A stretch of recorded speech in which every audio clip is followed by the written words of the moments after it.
If you do not know God's word, you're going to have difficulty. If you look at it closely, you're going to find that each time you apply God's word to a situation in your life, the righteousness of God will become more evident in your life.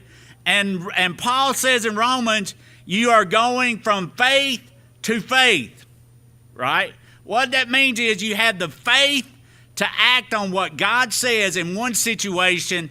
It becomes easier for you to act in faith. Now, if you're hesitant to apply faith in one situation, don't expect it magically to come the next time you want to apply it, right? In other words, the root of faith is God said. Applying God's word to life circumstances is a matter of faith.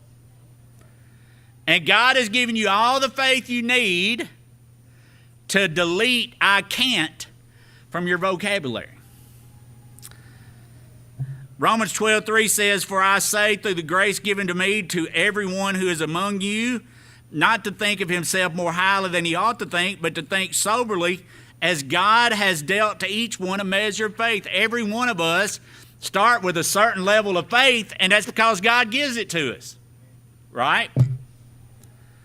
Now, God has given you all the faith you need. He's given you all the faith you need to act and to apply His word in any situation. And then you're wondering why I can't live more like Abraham did. Abraham wasn't perfect. There wasn't anything perfect about Abraham.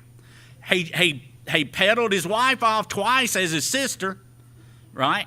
From the very beginning, he did what God told him not to do. He carried Lot with him, carried that rascal. But when the rubber met the road, Abraham had the faith to offer Isaac, and he said that even if he went through with the sacrifice, he had faith that God would raise him again. Now that's faith, right?